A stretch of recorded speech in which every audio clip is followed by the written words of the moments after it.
औज़ुबिल्लाहिमिनश्शैतानिर्रजीम बिस्मिल्लाहिर्रहमानिर्रहीम। जेलम से मैं हूं नजफ शहजाद। आज एक नए प्रोग्राम के साथ आपकी खिदमत में हाज़िर हुए हैं। आज हम बात करेंगे एक जो ज़िली इंतज़ामिया की जानिब से स्ट्रिक्ट एक्शन लिया गया है, जो तजावज़ात हैं, जो कि नाले हैं सरकारी तौर पर, जहाँ पर प्रॉब्लम है, जो शहरियों को ज़्यादा फेस करनी पड़ती थी, क्योंकि बारिश होने की सूरत में ये नाले जो मुकम्मल तौर पर बंद हो जाते थे, जिस पर डिप्टी कमिश्नर जेलम सईदा रमला अली ने फौरी तौर पर नोटिस लिया और रतास रोड पर जहाँ पर भी तजावज़ात हैं जो नालों पर की गई है, उसको फौरी तौर पर हटाने का सिलसिला शुरू हो चुका है। और जो बारिश होने की सूरत में जब पानी यहाँ पर खड़ा हो जाता था, तो इन्हीं शहरियों को मुश्किलात का सामना करना पड़ता था। अब चूँकि जो यहाँ पर तजावज़ात है, उसका खात्मा किया जा रहा है, तो डिप्टी कमिश्नर जेल खुद मौके पर मौजूद हैं, इनसे बात करेंगे। मैम बताइएगा, इन्हीं शहरियों को मुश्किलात का सामना करना पड़ता था, अब इन्हीं को इसी की तकलीफ हो रही होगी कि यहाँ से क्यों उठाया जा रहा है? लेकिन जी मुझे जितनी देर हो गई यहाँ पे आए हुए, उसके अंदर कांस्टेंट एक रिक्वेस्ट मुझे पास आती रही है लोगों की कि जी यहाँ पे स्कूल के सामने बारिशों का पानी खड़ा हो जाता है, ड्रेन्स जो है हमारे ओवरफ्लो कर जाते हैं,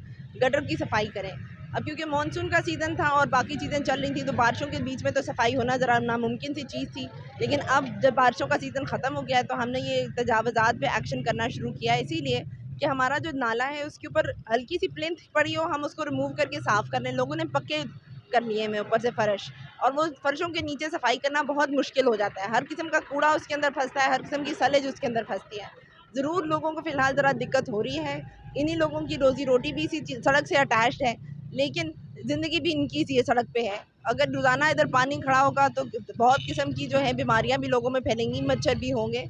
तो उसको प्रिवेंट करने के लिए एक होलिस्टिक एक्शन अब हम ले रहे हैं, और अब हम इंश्योर करेंगे कि कहीं पे भी कोई पक्का नाला ना करें। हमारे ऊपर रिमूवेबल ढक्कन लगे हों, रिमूवेबल पिलिंस लगे हों, ताकि हम उसकी रेगुलर सफाई कर सकें। मैम ये भी बताइएगा, अगर देखें ना सुरजाल की नई रोड बनी थी, इसी ये जो तजावज़ात हुई हैं, नाले बंद हुए हैं, पानी सड़कों पर आया है, उस वजह से जो नई रोड कुछ ही टाइम हुआ है इसको बने हुए, ये टूट-फूट का शिकार हुई है। ये इन्हीं अपने हमारे ही दुकानदार हैं जिन्होंने एक गफलत का मुज़ाहरा किया है, जो खुद से तजावज़ात इन्होंने कायम की है, और नुकसान भी इन्हीं लोगों को हुआ है कि यहाँ पर इन्हीं के बच्चे इन्हीं स्कूलों में पढ़ते हैं, और पानी है जो जब बारिश यहाँ पर होती है, तो पानी है जो इंतहा से ज़्यादा खड़ा हो जाता है। लेकिन अब जब इंतज़ामिया एक अच्छा इकदाम कर रही है, फिर भी इनको प्रॉब्लम हो रही है। लेकिन सूरत ये है कि अब देखना, इससे 2 गज़ पीछे चले जाएँ तो ये नई सड़क बन रही है। इसी वजह से ये नई सड़क बन रही है ना, क्योंकि ये पानी है जो खड़ा हो जाता है और सड़क टूट जाती है। हाँ जी, देखिए हमारा भी पर्पस यही था कि अब क्योंकि नई सड़क का पोर्शन एक बन रहा है, और वो हमारा मेजर जो है वो ड्रेनेज का सेंटर बना हुआ था, जहाँ पे जाके पानी खड़ा हो जाता था। तो अब जब वो बन जाएगा, तो ये हमारी मौजूदा सड़क जहाँ पे हम खड़े हैं, वहाँ पे पानी खड़े होने के चांसेस ज़्यादा हैं, और अब ये खराब होने के ज़्यादा चांसेस है। पहले ही बहुत छोटी सी सड़क है, इतनी लंबी चौड़ी तो सड़क है नहीं, 16 फुट की सड़क है, जिसके अंदर 2 रोया हमारी ट्रैफिक चल रही है। उसके ऊपर भी लोगों की तजावज़ात है, नाले से आगे 3-3 फुट लोग निकले हुए हैं।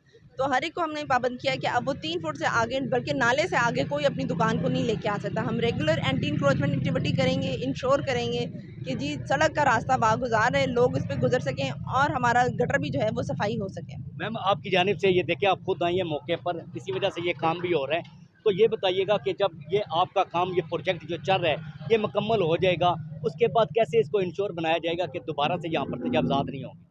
नहीं, हम रेगुलर एक चक्कर भी लगाते रहेंगे जी, और उसके बाद जो है हम स्ट्रीमलाइन करने लगे हैं, हर एक की ड्यूटी लगाने लगे हैं। स्टाफ की लिमिटेड ऑल्दो है हमारे पास, लेकिन हम एसी साहिबान को जो है वो एक-एक सड़क दे रहे हैं। इसके अंदर हमारे पास एसी एचआर हैं, एसी जेलम हैं, उनको हम 2 डिवाइड कर देंगे, और उसके बाद एडीसी जी और एडीसी आर भी हैं।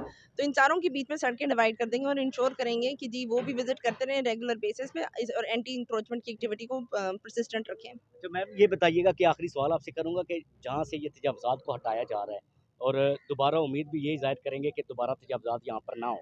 तो इसके लिए इंतज़ामिया की जानिब से क्या ऐसे इक़दाम किए जाएँगे कि इनको दोबारा से इसको यहाँ से बंद किया जाएगा? अगर फिर कल को ज़रूरत पड़ती है तो फ़ौरी तौर पर पानी को निकालने के लिए उसको उठाया जाए। क्या चीज़ें ऐसी यहाँ पर मुख्तस की जाएगी? क्या लगाया जाएगा? देखिए, फ़िलहाल जब हमने एंटी इंक्रोचमेंट एक्टिविटी की है, और उसके बाद अपने ऊपर से पक्के फ़र्श तोड़े हैं लोगों के, तो हमें पता चला है कि नीचे तो गटर भी सारा बह गया हुआ है, उसके अंदर मिट्टी भर गई हुई है।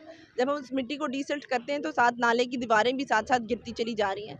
तो पहले तो हम नाले की दीवारों को वापस पुख्ता करेंगे, उसके अंदर सीमेंट और उसके साथ, ताकि जो है सीपेज ना हो लोगों की बुनियादों के अंदर। दूसरा ये, फिर उसके ऊपर हमेशा रिमूवेबल प्लिंथ की स्लैबें लगेंगी, कि जो कि रिमूव हो सकें, उसकी सफाई हो और उसको वापस रखा जा सके। और अगर कोई पुख्ता उसे करेगा या उसके ऊपर से तजावज़ करेगा, तो उसको फ़ाइन भी होगा, एफआईआर भी होगी। जी बिल्कुल, एफआईआर का सामना करना पड़ेगा। कोई दुकानदार, कोई शहरी है जो अगर नाले पर दोबारा से तजावज़ात पक्की करेगा तो उसके खिलाफ उसके पर जुर्माना भी किया जाएगा और FIR का भी सामना करना पड़ेगा।